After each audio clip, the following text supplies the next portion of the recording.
व्यासपीठावर उपस्थित माननीय उदयजी मेघे, ईश्वरजी बाळगुदे, उपस्थित सर्वच पदाधिकारी, अकोल्याला पुन्हा एकदा माननीय देवेंद्रजींना वर्ध्याचा आता फॉर्म भरून तिकडे जायचं आहे, पण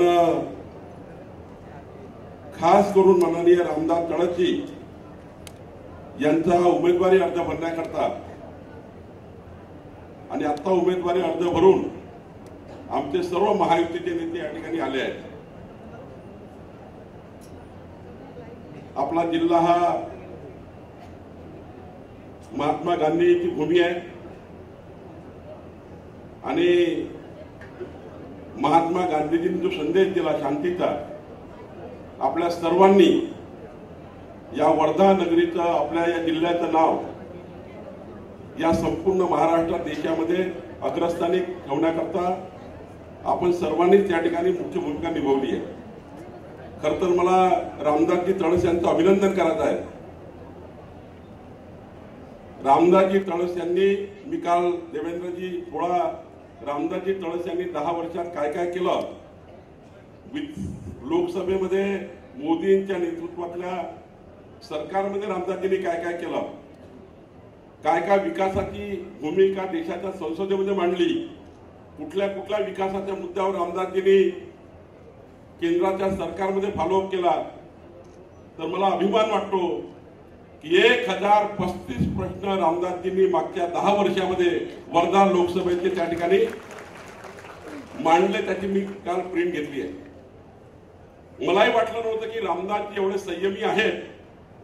मी त्यांना जेव्हा भेटतो, तुम्ही भेटता, रामदासजी सारखा संयमी खासदार या देशामध्ये, आपण त्यांचा संयमी खासदार म्हणून ओळख आहे, पण आक्रमकपणे 1035च्या वर प्रश्न मांडणारा एक चांगला खासदार म्हणून रामदासजींची ओळख दिल्लीच्या संसदेमध्ये झाली आहे, याचाही अभिमान मला आहे। काल मी बघितलं, माननीय देवेंद्रजी त्यांनी 113 चर्चेमध्ये भाग घेतलाय, लोकसभेमध्ये 113 चर्चामध्ये भाग घेतलाय।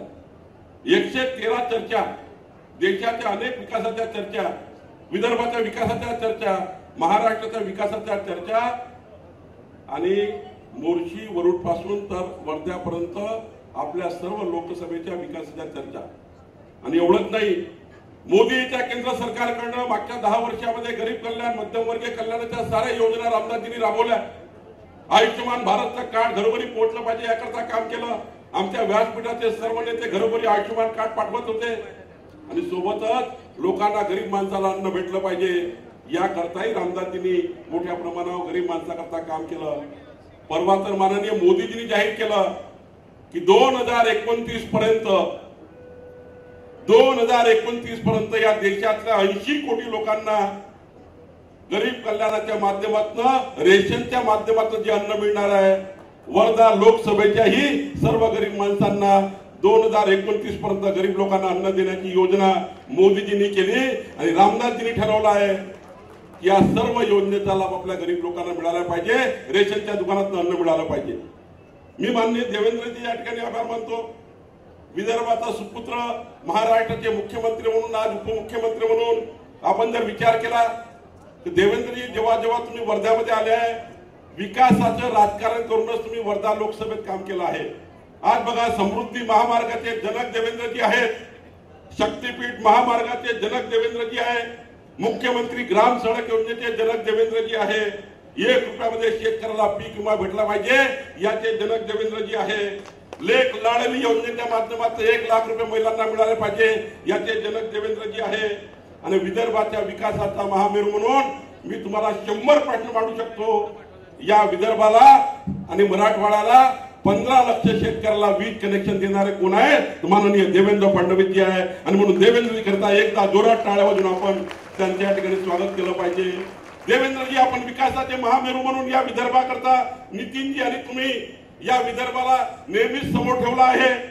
देशामध्ये मान्य नितीनजींनी या विदर्भाला समोर ठेवण्याचं काम केलं, आपण या ठिकाणी महाराष्ट्रात समोर ठेवण्याचं काम केलं।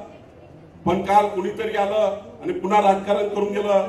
शरद पवारजी, तुम्ही काल वर्ध्यामध्ये आले, नागपूरमध्ये आले, एकही शब्द विकासावर बोलले नाही।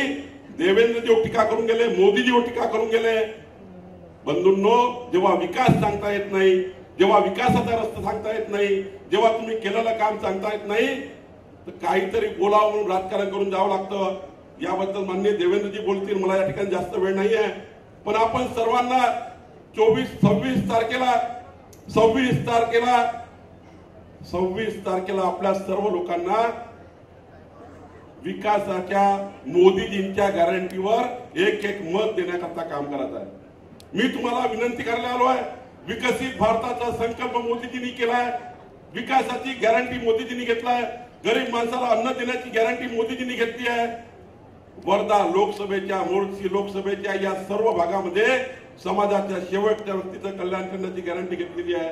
आणि म्हणून या ठिकाणी 26 तारखेला जी मतदान आपण कराल, मी तर म्हणेल रामदासजींनी जे मत घेतले ते कर्ज म्हणून घेतले होते आणि मताचं कर्ज मान्य रामदासजींनी एक काम करून परत करण्याचा प्रयत्न केला. माझा दावा नाही की सारे प्रश्न सुटले, पण रामदासजींनी आपलं आयुष्य पूर्ण दिलं.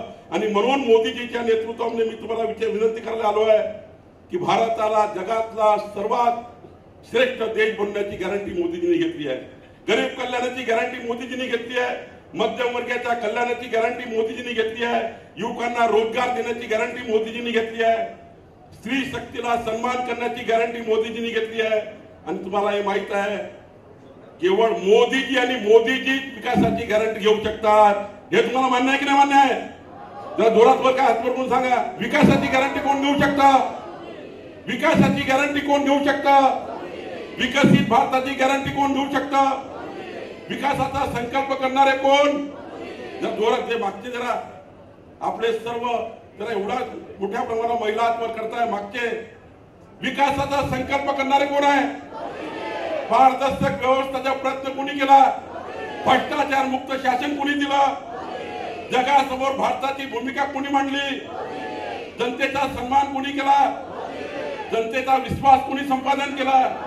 आणि सबका साथ सबका विकास कोणी केला? आणि म्हणून 26 तारखेला काय कराल? 26 तारखेला काय कराल? 26 तारखेला काय कराल? अशी जोराने बटन दाबा. फक्त बटन तोडू नका, रामदासजीचं नुकसान होईल.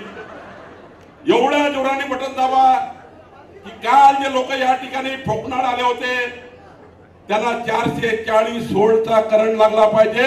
देवेंद्रजी ऊर्जा मंत्री आहे, 440 व्होल्टचा करंट लागला पाहिजे. देवेंद्रजी विकास देणार आहे, राजकारण करणाऱ्याला 440 व्होल्टचा करंट लागला पाहिजे. तुम्ही 440 व्होल्टचा करंट लावाल का? लावाल का? सर्वांना विनंती करतो की रामदासजीला आतापर्यंत जेवढं मतदान झालं त्यापेक्षा जास्त मतदान 26 तारखेला आपण करावं एवढीच विनंती करतो. आणि आपण सर्वांना शुभेच्छा देतो. धन्यवाद. एबीपी माझा, उघडा डोळे बघा नीट.